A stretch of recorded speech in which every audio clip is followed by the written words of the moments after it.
Throughout history, civilizations have risen and fallen. While there were a plethora of different factors behind this phenomenon, one of the most basic observations was that there was something to do with the location of human settlement. Well, why was the area so important? Hello and welcome to our channel. Today we are going to talk about why 80% of Americans live east of an imaginary line. So, let us begin. This map shows the current distribution of the world's 7.8 billion inhabitants, who represent two very different worldviews. The first is the world we really live in, which is largely made up of urban and suburban areas. As for the second, rural and underpopulated frontiers are essentially empty of life.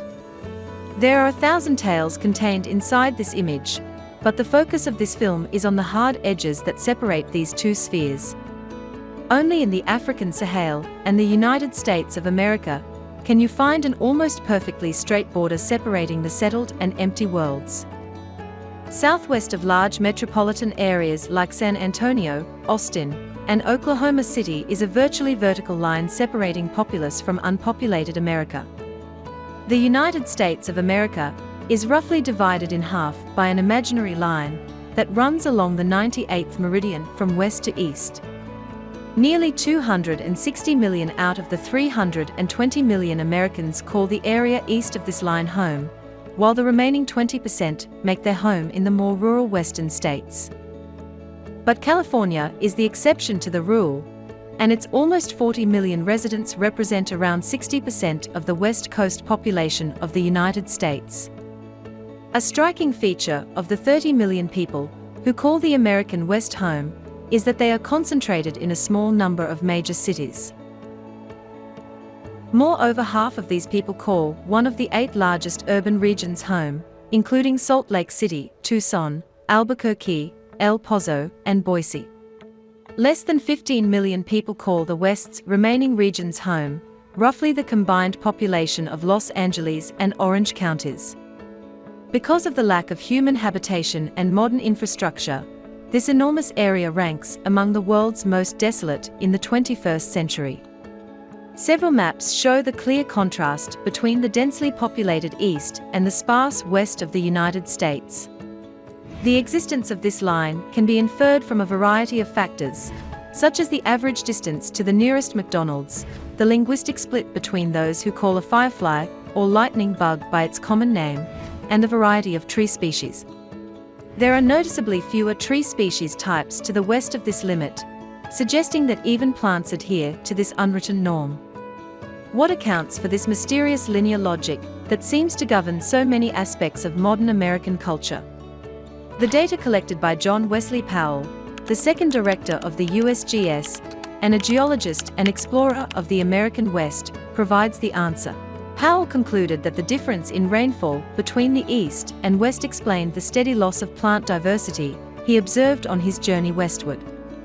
It was the 100th meridian line of longitude that Powell accurately recognized as the dividing line between these two areas.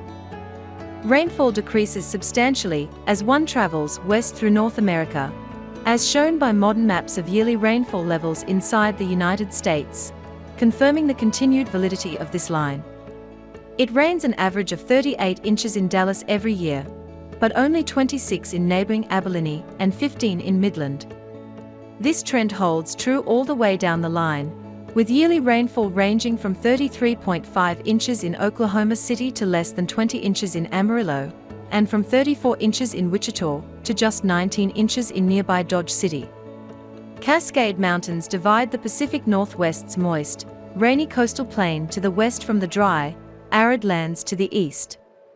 For example, Seattle, in the western section of Washington state, receives an average of 37 inches of rain each year, whereas Mattawa, on the state's eastern side, gets only 4.5 inches, about the same as Las Vegas. It is because of these mountains that the Pacific Ocean's moisture is prevented from infiltrating the continent's eastern heartland, leaving just a thin strip of land ideal for supporting dense, urban areas along the west coast. Due to the scarcity of rainfall, the major population centers of Southern California, such as Los Angeles and San Diego, rely extensively on irrigation systems. There aren't many places outside rivers and snowmelt that supply the eastern region of North America with moisture and fresh water. The Appalachians are the largest mountain range in the eastern United States, yet they are far smaller than the Rocky Mountains and contribute little to the blocking of Atlantic Ocean precipitation. Nonetheless, the East Coast and eastern Mississippi Basin frequently receive moisture from the Atlantic winds, eliminating the requirement for irrigation in large-scale farming operations. Regrettably, the Western Plains don't receive precipitation from these winter Atlantic storms unless you live between the 98th and 100th meridian lines of longitude.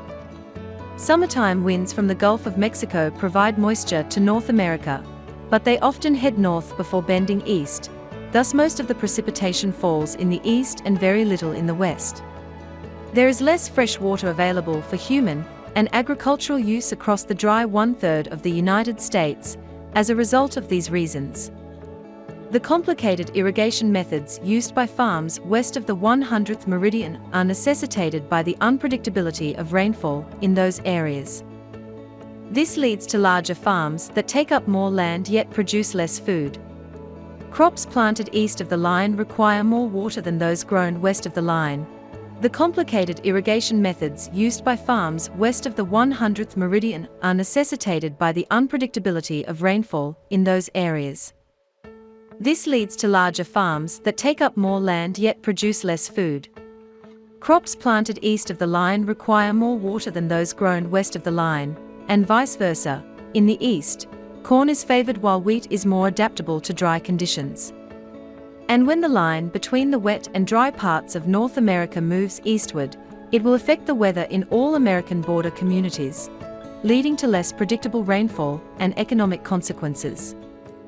Irrigation will become increasingly commonplace in the area, forcing many farmers to either change their business models or merge with others. The fact that the American West is suffering through its greatest drought in thousands of years, and that the Colorado River, which provides fresh water to more than 40 million people, is running dry only adds fuel to the fire.